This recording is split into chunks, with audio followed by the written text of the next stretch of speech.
Okay जी, so we start today's lesson. कोई सवाल है पहले का तो पूछ लीजिए।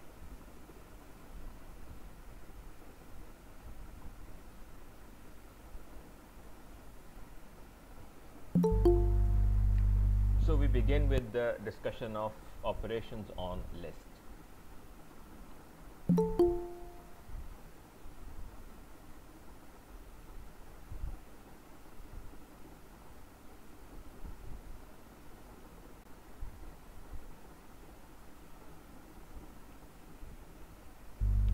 तो लिस्ट्स के ऊपर मुख्तलिफ ऑपरेशंस परफॉर्म किए जा सकते हैं, जिनमें से बहुत से ऐसे हैं जो स्ट्रिंग के साथ कुछ मुताबिकत भी रखते हैं। So the first operation that we will discuss on list is append. Append एक मेथड है जो लिस्ट में एक वक्त में कोई एक एलिमेंट ऐड करने के लिए इस्तेमाल किया जा सकता है। मिसाल के तौर पे अगर हम वही लिस्ट जो हमने लास्ट टाइम देखी थी उस लिस्ट से आगाज़ करें।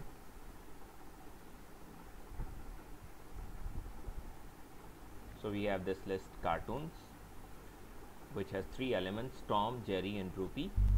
हम लिस्ट का नाम लिखते हैं cartoons डॉट append मेथड का नाम, और पैरेंथेसिस के अंदर हम उस आइटम का नाम लिख सकते हैं जो हम इसमें अपेंड करना चाहते हैं। मिसाल के तौर पे मैं चाहता हूँ कि मैं इसमें एक और कैरेक्टर डॉग अपेंड कर दूँ, तो मैंने लिस्ट का नाम लिखा कार्टून्स डॉट मेथड का नाम अपेंड, और फिर अंदर पैरेंथेसिस में वो एलिमेंट जो मैं ऐड करना चाहता हूँ।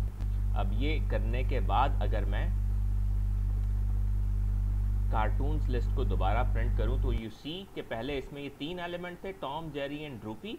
अब इसमें 4 एलिमेंट्स हैं Tom, Jerry, droopy and dog.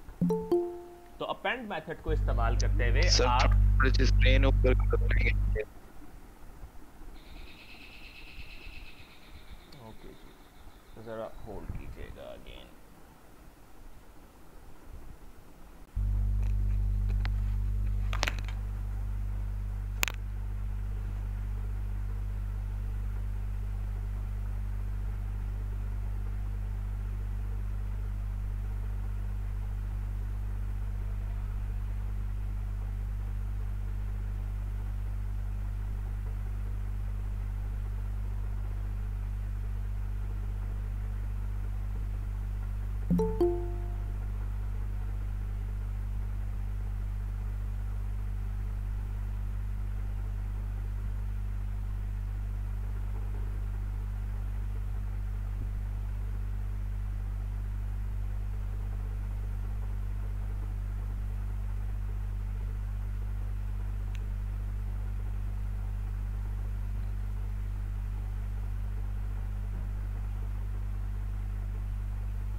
So we can add one item at a time using the append method into an existing list.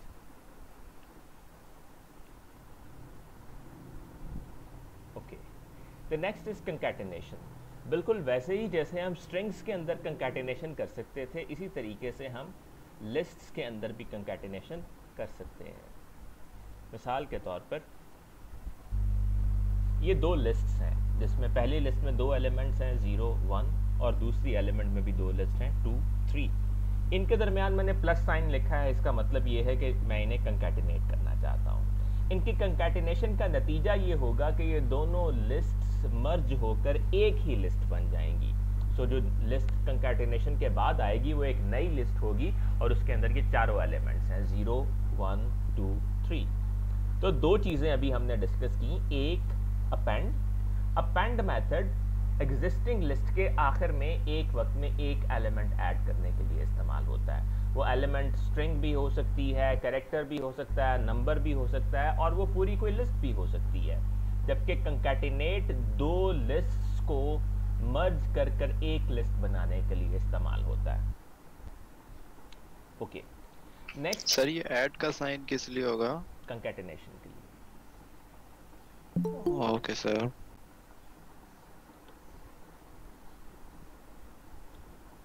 Okay, next is length.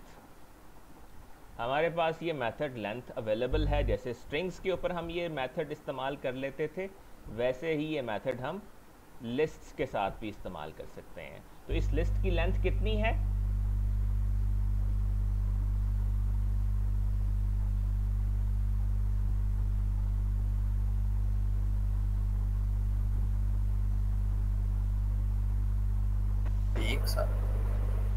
So you can count the number of elements in it. It is 1 2 3, so 3 elements हैं इसके अंदर।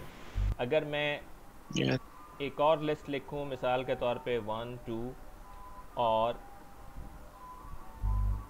इसकी length कितनी है? 3 sir. इसकी भी 3 है because it has this element as a list and it is one element in this main list. Okay. Yes sir.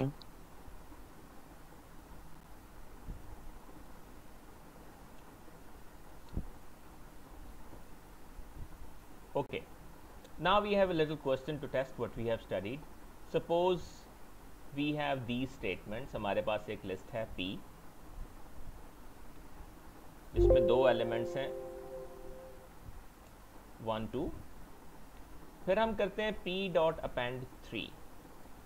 P में हमने एक आइटम अपेंड कर दिया 3। अब बताइए P की लेंथ कितनी हो गई?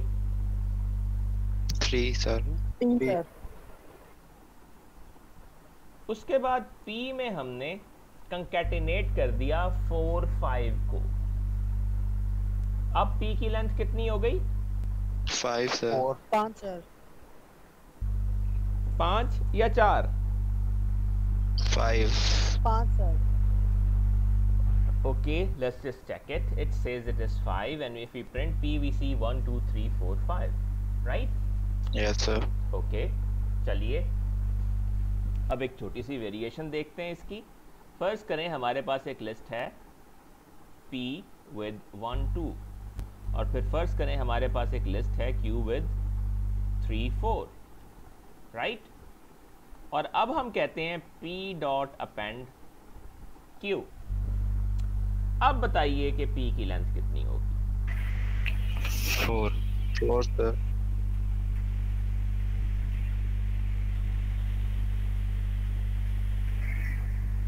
4. Any other answer? Sorry 2 sir. 2 sir. 3 sir. 2 or 3? Yes sir, 2. It will be 3. Why? Because मैंने आपको बताया था कि अपेंड मेथड लिस्ट के आखिर में एक एलिमेंट को अपेंड करता है। वो एलिमेंट स्ट्रिंग भी हो सकती है, कैरेक्टर भी, नंबर भी और इवन लिस्ट भी। अब देखिए P एक लिस्ट है, उसमें दो एलिमेंट है 1 2। हमने उसमें Q को अपेंड किया है, इसका मतलब ये है कि ये एक एलिमेंट के तौर पे अपेंड होगा and that is what you see here, it is appended. Concatenate करते तो इसकी लेंथ 4 होती, लेकिन अपेंड किया है तो ये एक आइटम के तौर पे अपेंड होगा और लिस्ट की लेंथ 3 होगी। Okay sir. Next is we can iterate over lists like we iterated over strings. हमने वाइल लूप के बारे में पढ़ा था। वाइल लूप के अंदर हम किसी चीज़ के ऊपर जब हम आइटरेट करना चाहते हैं तो हम वाइल लूप का इस्तेमाल कर सकते हैं जिसमें एक टेस्ट कंडीशन होती है और उसके बाद एक ब्लॉक ऑफ स्टेटमेंट होता है। और वो टेस्ट कंडीशन जब तक ट्रू रहती है वो block of statement repeatedly execute होता रहता है, और जब तक वो टेस्ट कंडीशन फॉल्स हो जाती है तो आप उस लूप से एग्जिट कर जाते हैं, बाहर आ जाते हैं, आपकी आइटरेशंस ख़त्म हो जाती हैं। इसी की एक छोटी सी डेमोन्स्ट्रेशन हम यहाँ पे यूँ करते हैं। हम एक प्रोसीजर बनाते हैं प्रिंट ऑल एलिमेंट्स। इस प्रोसीजर को हम कोई लिस्ट, फर्ज करें उसका नाम p है, हम कोई लिस्ट पास करेंगे बतौर पैरामीटर, और ये प्रोसीजर उस लिस्ट के अंदर मौजूद तमाम एलिमेंट्स को प्रिंट कर देगा वन बाय वन। आपको एक प्रोसीजर बनाना है प्रिंट ऑल एलिमेंट्स, जो बतौर इनपुट एक लिस्ट लेगा और उस लिस्ट में मौजूद तमाम एलिमेंट्स को वन बाय वन प्रिंट कर देगा। अच्छा, ये प्रोसीजर जो है इसका स्केच आपके लिए यहाँ पे लिखा गया है। आपको सिर्फ इतना काम करना है कि बताना है वाइल के अंदर आपकी टेस्ट कंडीशन क्या होनी चाहिए।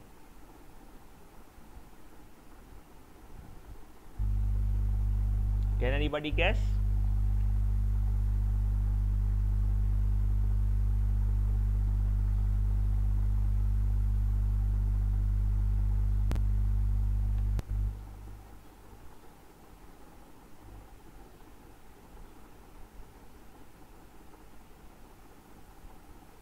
So this is like def print all elements.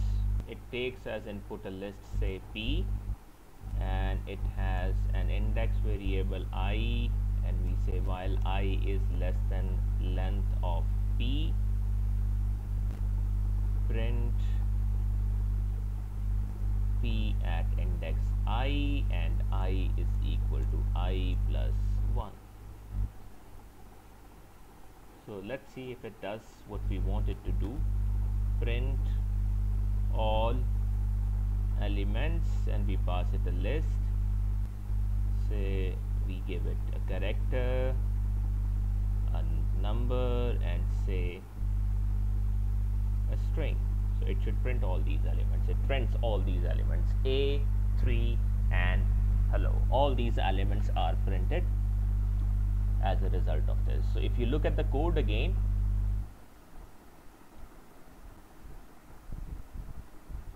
so the code says that it starts with this. It takes input as takes an input in the form of a list. एक index variable लिया, इसको 0 से initialise कर दिया, और आपका loop iterate करता रहेगा जब तक i जो 0 से शुरू हो रहा है उसकी लेंथ, उसकी जो वैल्यू है वो लिस्ट की लेंथ से कम है। लिस्ट की लेंथ इस केस में 3 है तो 3 से कम है जब तक। तो पहली बार p ऑफ 0 प्रिंट होगा, 0th एलिमेंट प्रिंट होगा, फिर i में 1 का इजाफा हो जाएगा, i 1 हो जाएगा, 1 अभी भी 3 से कम है तो फिर इंडेक्स 1 पे पड़ा हुआ एलिमेंट प्रिंट हो जाएगा, फिर i में 1 का इजाफा हो जाएगा, i 2 हो जाएगा, 2 अभी भी 3 से कम है तो फिर इंडेक्स 2 पे पड़ा हुआ एलिमेंट प्रिंट हो जाएगा, which was hello in our case. फिर i में 1 का इजाफा होगा, i 3 हो जाएगा, 3 is not less than 3, so the loop will exit now and you will come out of this procedure. कोई सवाल है तो पूछ लीजिए। सर एक दफा ये रिपीट कर दें।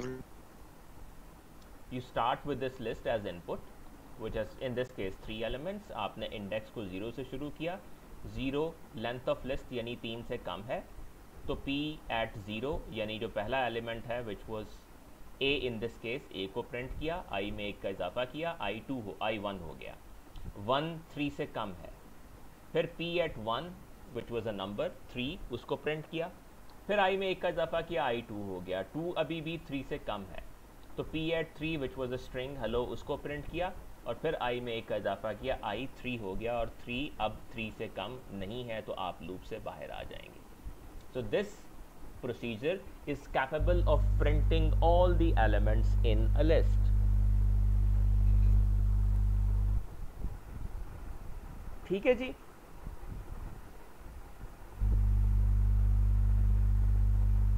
Yes sir.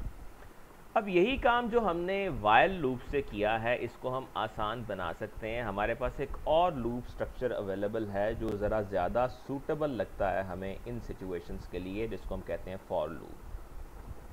For E in P print E, that's it. तो जो काम अभी हम वाइल लूप से कर रहे थे उसी काम को हमने बहुत शॉर्ट अंदाज में फॉर लूप से किया है। फॉर लूप एक और लूप है, वाइल लूप की बात हमने लास्ट टाइम की थी, फॉर लूप के बारे में अब हम बात करने जा रहे हैं। जैसे वाइल एक लूप है वैसे ही फॉर भी एक लूप है। फॉर लूप के अंदर ये सलाहियत है, जिस तरीके से हमने इसको यहाँ पे लिखा है, कि ये ऑटोमेटिकली इंडेक्सेस के साथ प्ले कर सकती है, लूप की रेंज को चेक कर सकती है और टेस्ट कंडीशन इवैल्यूएट करके खुद ही उसमें से एग्जिट कर सकती है।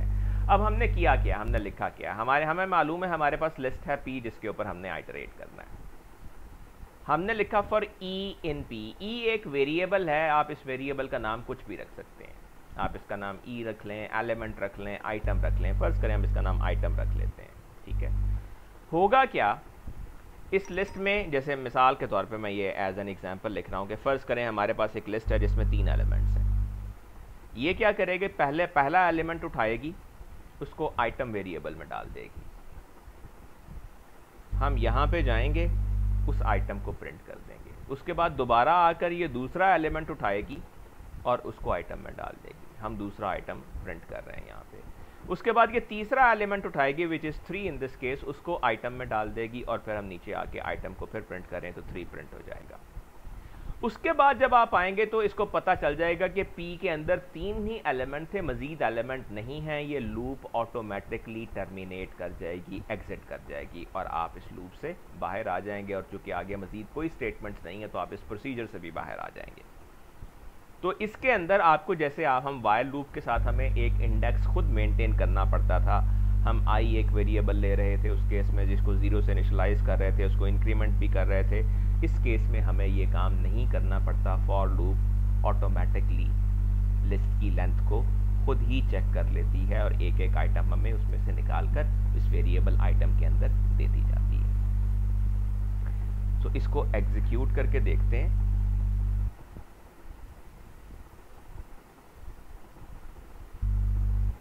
So again this, so this can also print all the elements in the list for us. So वही काम जो हमने while loop से किया था उसको अब हमने for loop से कर लिया है, and it is much simpler to work with for loops when we deal with the range of lists. कोई सवाल है तो पूछ लीजिए।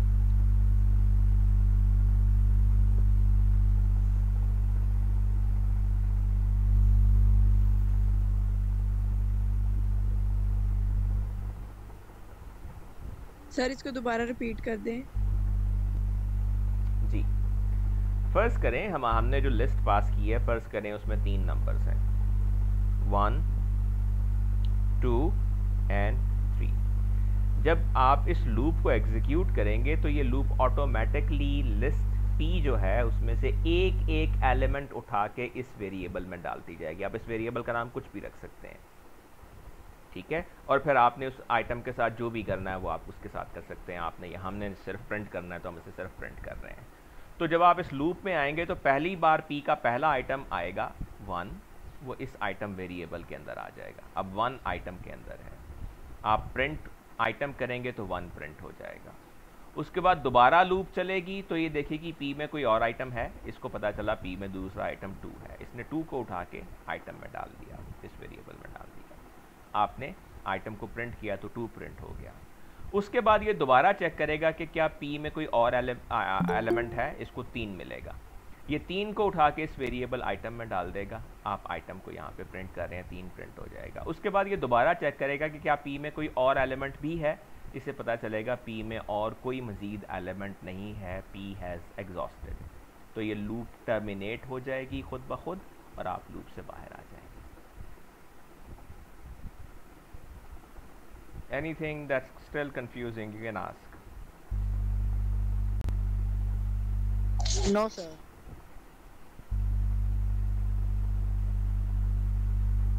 Okay, let's move on. अब हमें एक छोटा सा काम ये करना है कि हम एक प्रोसीजर डिफाइन करेंगे sum list के नाम से। So you need to define a procedure with the name sum list, which will take as its input a list of numbers.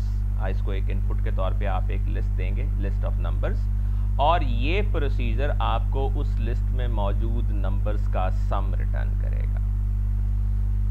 मिसाल के तौर पे अगर आप इसको एक लिस्ट पास करते हैं जिसमें ये 3 नंबर्स हैं 1, 7 और 4, तो ये आपको 12 रिटर्न करेगा इन तमाम का sum. So try and write this procedure, sum list.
So this is the procedure. आप इसको एक लिस्ट पास करते हैं P. आपने चूँकि सम करना है तमाम एलिमेंट्स का, तो हमने एक वेरिएबल सम या रिजल्ट या किसी भी नाम से ले लीजिए, उसको 0 से इनिशियलाइज कर लीजिए, जिसमें आप तमाम एलिमेंट्स का सम इकट्ठा करते जाएंगे. फिर आप लूप लगाते हैं, आप P में से एक एक आइटम उठाते जाएंगे जो कि इस वेरिएबल, हमने पहले आइटम वेरिएबल का नाम रखा था, अब एलिमेंट रख लिया, जो भी आप नाम रखना चाहें, आप एक एक आइटम इसमें आता जाएगा और आप sum is equal to sum plus element, यानी उसके अंदर एलिमेंट्स का सम इकट्ठा करते जाएंगे, और जब ये लूप ख़त्म होगा तो आप सम को रिटर्न कर देंगे. मिसाल के तौर पे अगर अगेन 1 2 3 है इसके अंदर, तो पहले 1 एलिमेंट के अंदर आएगा, सम में 0 है, 0 + 1 1 हो जाएगा. दूसरी बार इसमें एलिमेंट में 2 आ जाएगा, तो 1 + 2 3 हो जाएगा. उसके बाद इसमें 3 आ जाएगा एलिमेंट में, तो 3 + 3 6 हो जाएगा, और आखिर में आप सम रिटर्न कर देंगे which will be 6. If you have any confusion you can ask. Sir पहले सम में 0 होगा? जी जी.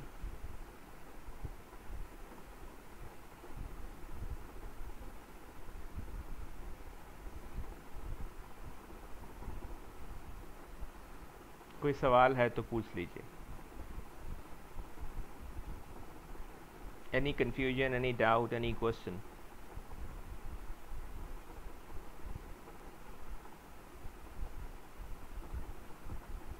Everybody is okay?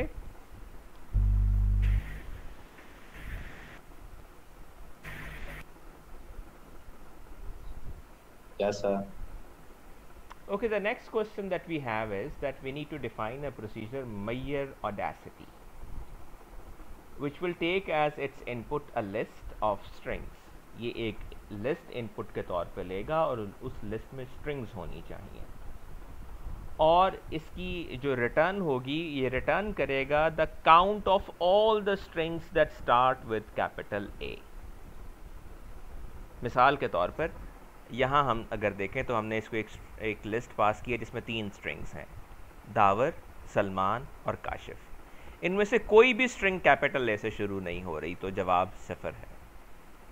और इस केस में आपने देखें तो आप इस लिस्ट में 2 स्ट्रिंग्स हैं, अनीस और अमीना, दोनों कैपिटल ए से शुरू हो रही हैं, तो जवाब 2 है। यानी जितनी भी स्ट्रिंग्स उस लिस्ट के अंदर होंगी उनमें से जो कैपिटल ए से शुरू हो रही हैं वो आप रिटर्न करेंगे एज द काउंट। यानी अगर 2 स्ट्रिंग्स कैपिटल ए से शुरू हो रही हैं तो 2 रिटर्न करेंगे, 10 कैपिटल ए से शुरू हो रही हैं तो 10 रिटर्न करेंगे, अगर कोई भी शुरू नहीं हो रही तो 0 रिटर्न करेंगे। So you have to write this procedure mayor audacity.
So this list has only one string starting with capital A, so the answer is 1.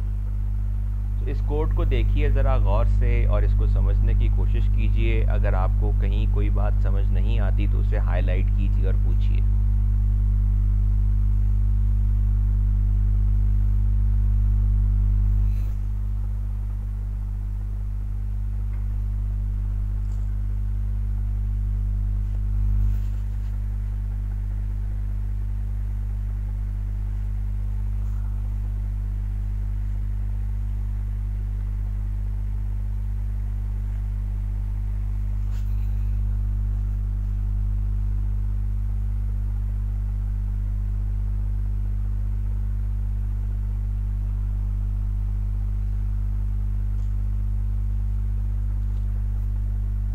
Sir ये प्रोसीजर फिर दोबारा समझाएंगे?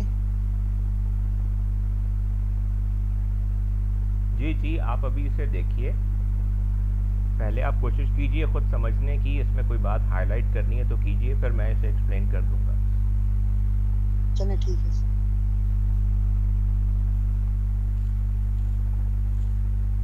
सर। इसका एक क्वेश्चन तो पढ़ के दिखाएं, एक दफा सुनाएं जरा।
जी कुछ समझ आया procedure?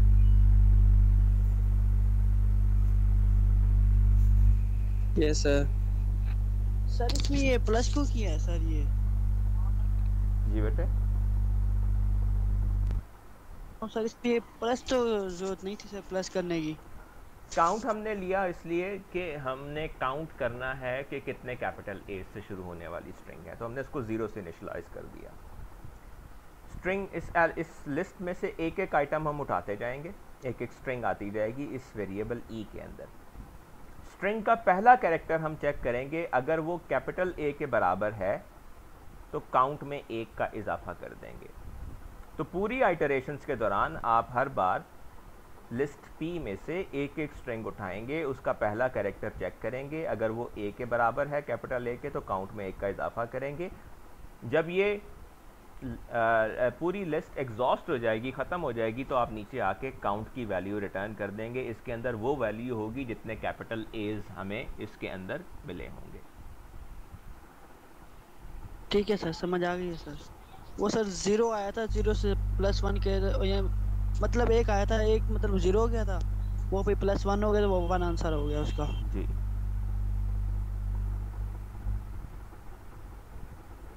okay, next is find element.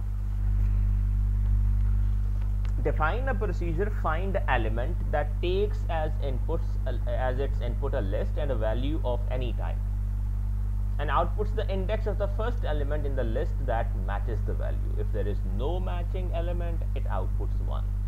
तो अब आपको एक प्रोसीजर लिखना है find element के नाम से। find element दो इनपुट्स लेगा, एक तो वो लिस्ट लेगा और दूसरा कोई भी एक वैल्यू लेगा, और जो वैल्यू है वो उसने उस लिस्ट में तलाश करनी है। अगर मिल गई तो जिस जगह पे मिली है वो जगह, वो लोकेशन, वो इंडेक्स रिटर्न करेगा, और अगर नहीं मिली तो -1 रिटर्न करेगा। मिसाल के तौर पर अगर आप इसको ये लिस्ट दें 1 2 3 और दूसरा पैरामीटर दें एक वैल्यू विच इज़ 3, तो इसका काम क्या है कि ये इस 3 को इस लिस्ट जिसमें 1 2 3 है उसमें तलाश करें। अब इसमें 3 मिल जाएगा और इसकी लोकेशन है 2 0 1 2, तो ये 2 रिटर्न कर देगा। इसी तरीके से अगर आप यहाँ देखें तो आपने ये लिस्ट है अल्फ़ा बीटा और आप ये कह रहे हैं कि इसमें गैमा को तलाश किया जाए, तो गैमा इस लिस्ट में नहीं है तो ये -1 रिटर्न कर देगा।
हम इसकी जगह यहाँ वाइल लूप भी लिख सकते हैं।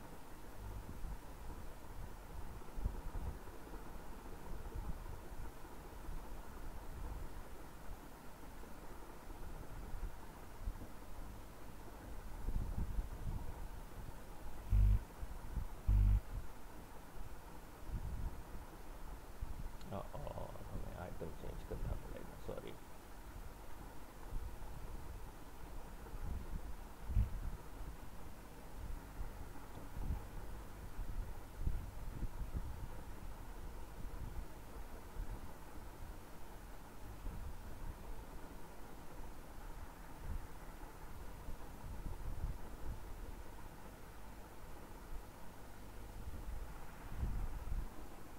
जी, do you get this code that you see here?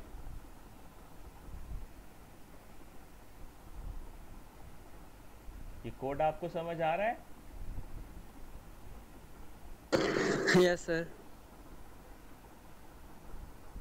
Okay, basically देखिए यहाँ आएगी वो लिस्ट जिसमें हमें तलाश करना है, और ये है वो आइटम जिसको हमें तलाश करना है। ठीक है, हमने एक इंडेक्स के लिए आई वेरिएबल ले लिया, इसको 0 से इनिशियलाइज कर दिया। हमने कहा फॉर आइटम इन पी, अब पी में से एक एक आइटम उठा के आप इस वेरिएबल आइटम में रिसीव करते जाएंगे। अगर वो आइटम ई के बराबर है तो आई रिटर्न कर दें, वही यही वो लोकेशन है जहाँ वो आइटम है। ठीक है, नहीं तो फिर आप आई में एक का इजाफा करें और दोबारा लूप के ऊपर चले जाएं। तो आप इस लूप में आइटरेट करते रहेंगे और हर बार आप आइटम चेक करने के बाद आई में एक का इजाफा करते रहेंगे। जहां आइटम मैच कर जाएगा वहां आई रिटर्न कर देंगे, वही लोकेशन होगी। 0 पे मिल गया तो 0 रिटर्न हो जाएगा, वरना इजाफा होगा 1 होगा तो पहला ये फिर दूसरा आइटम इसके अंदर आएगा। अगर वो मैच कर गया तो यहाँ 1 रिटर्न हो जाएगा, राइट। और अगर पूरी लूप एग्जॉस्ट हो गई और आपका कोई भी आइटम मैच ना किया तो फिर आप आखिर में -1 रिटर्न कर रहे हैं, which says that the item is not found.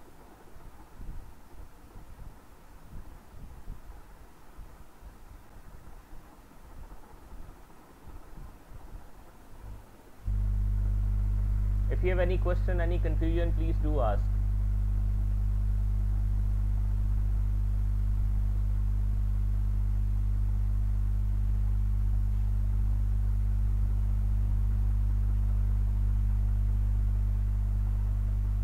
किसी का कोई सवाल नहीं है? सर जी दोबारा करा दीजिए। ओके, देखिए यहाँ वो लिस्ट आएगी जिसमें हमें तलाश करना है, और ये है वो आइटम जिसको हमें तलाश करना है।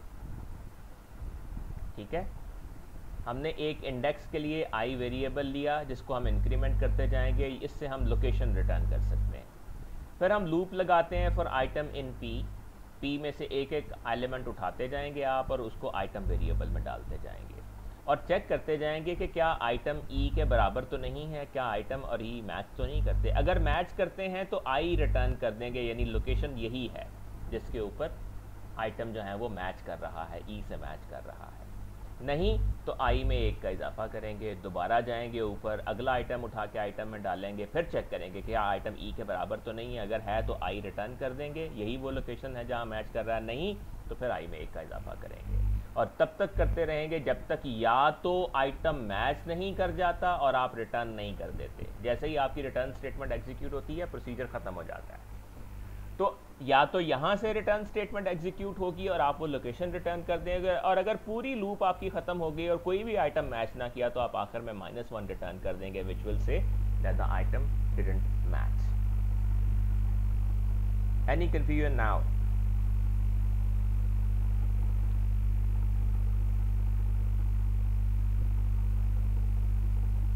समझ आ गया या नहीं? आ गया सर। आ गया सर, समझ आ गया सर। अच्छा, अब हमारे पास एक थोड़ी सी आसानी ये है, हमारे पास एक मेथड है लिस्ट का जिसको हम इंडेक्स कहते हैं।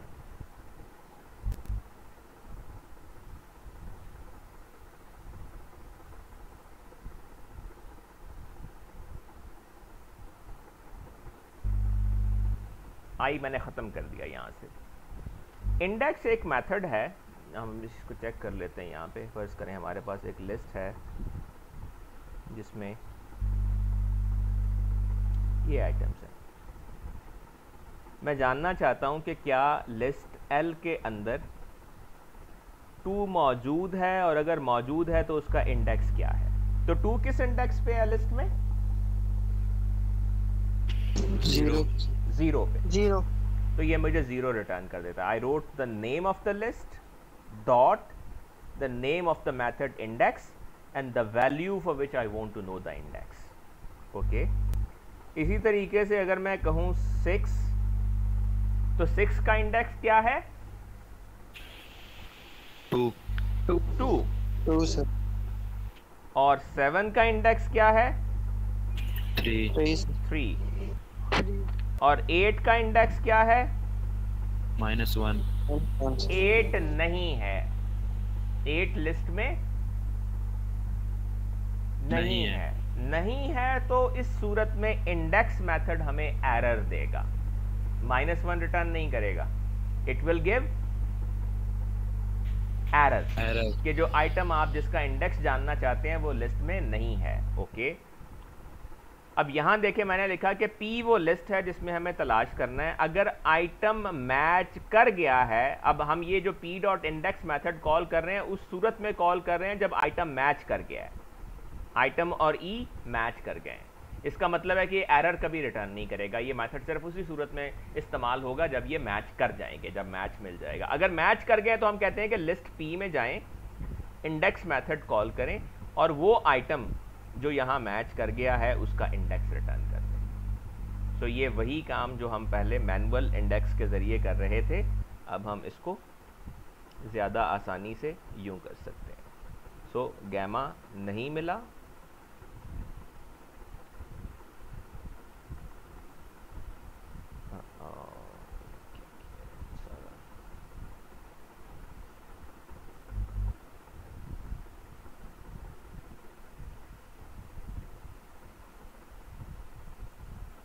और 3 हमें इंडेक्स 2 पे मिल गया, right. So here we have made this method slightly easier. हमने इस प्रोसीजर को आसान बना लिया इंडेक्स मेथड की मदद से। ये समझ आया? Yes sir. कोई सर, सवाल है तो पूछ सर लें। जी ये जो गैमा है, गैमा की फिर -1 कैसे आया? क्योंकि गैमा यस इस लिस्ट में नहीं है।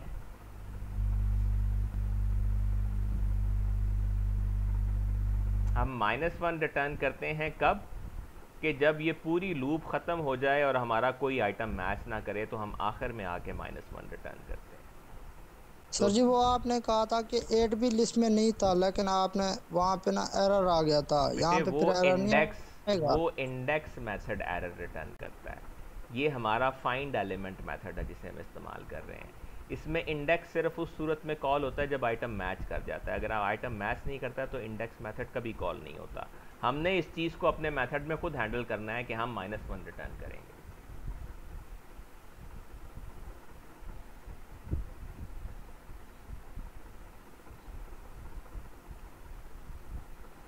जी कोई सवाल है तो पूछिए। No sir, no sir. Okay,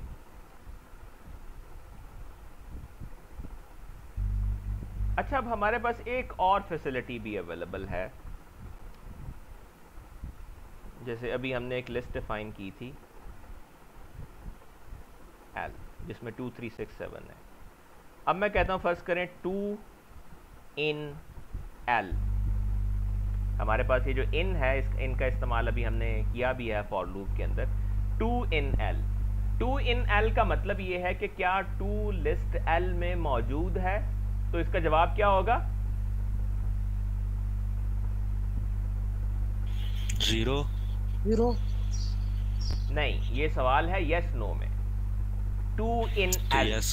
so it will return true कि जी हाँ 2 L में है। 3 in L, true. 4 in L, false. False, क्योंकि 4 L में नहीं है। ठीक है। अच्छा, इसी तरीके से हमारे पास नॉट इन भी होता है। हम कहते हैं अगर 2 नॉट इन L, क्या 2 L में नहीं है? फॉल्स। फॉल्स, क्योंकि 2 L में है। और 4 not in L, true. True, क्योंकि 4 L में नहीं है। नहीं। तो दैट्स ट्रू। अभी अगर हम ये नोशन इस्तेमाल करें तो हमारा ये प्रोसीजर और भी सादा हो जाता है।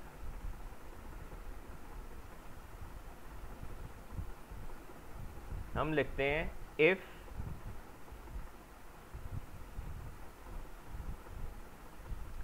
E in P अगर ई हम इसको तलाश कर रहे हैं ना और इसमें तलाश कर रहे हैं तो हम लिखते हैं इफ ई इन पी। अगर तो ई पी में है तो फिर तो इसका इंडेक्स रिटर्न कर दें, और अगर नहीं है तो -1 रिटर्न कर दें। यहाँ आपको पता है कि हम चाहें तो एल्स भी लिख सकते हैं, राइट? एल्स ना भी लिखें तो इट विल वर्क, लेकिन चाहें तो एल्स लिख भी सकते हैं। अगर ई पी में है तो ई का इंडेक्स पी में से रिटर्न कर दें, और अगर नहीं है तो -1 रिटर्न कर दें, right? I just make it again that simple. So let's see if this procedure works. This has really become very simple. So we get the, and in this case we get -1, and फर्ज करें हम कहते हैं जी यहाँ gamma हम कहते हैं है, अल्फा की जगह पे हम गैमा लिख देते हैं, GAMMA। अब क्या होगा? It should return 0, and that is what it does. ये प्रोसीजर अगर आप देखें तो अब ये बहुत ज़्यादा हो गया है, इसमें सिर्फ यही 3 लाइनें रह गई हैं। इफ ई इन पी, अगर ई है एलिमेंट जो आप तलाश करना चाहते हैं पी में, अगर वो है तो फिर आप उसका इंडेक्स रिटर्न कर दें, वरना -1 रिटर्न कर दें।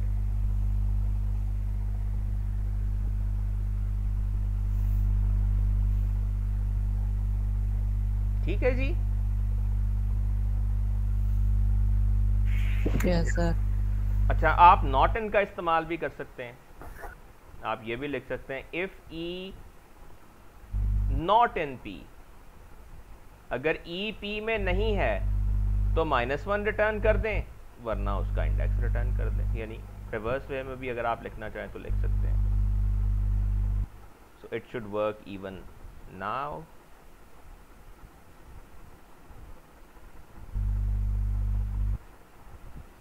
कोई सवाल है तो पूछ लीजिए।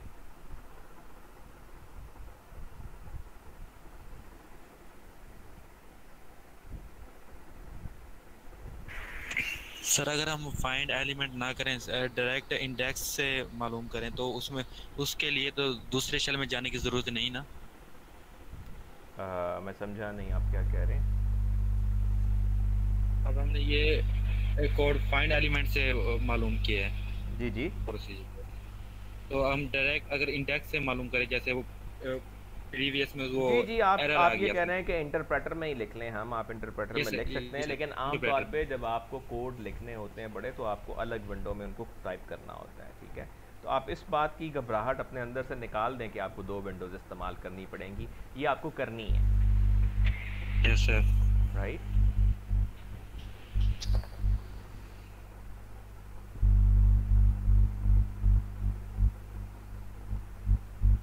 और कोई सवाल है तो पूछ लीजिए।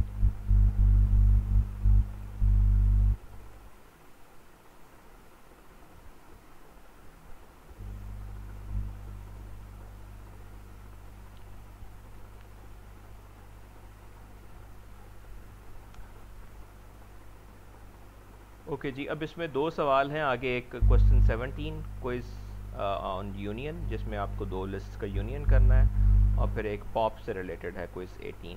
तो ये दोनों क्वेश्चन आप खुद कीजिएगा, इन्हें कंप्लीट कर लीजिएगा। नेक्स्ट सिटिंग में हम इंशाल्लाह इस लेसन को कंप्लीट कर लेंगे। जो बाकी क्रॉलर का काम रह गया है, अब हमने वो चीज़ें सीख ली हैं जो हमें सीखनी थी, तो अब हम अपने क्रॉलर का काम इंशाल्लाह कंप्लीट कर लेंगे नेक्स्ट सिटिंग के अंदर, ठीक है? इंशाल्लाह सर।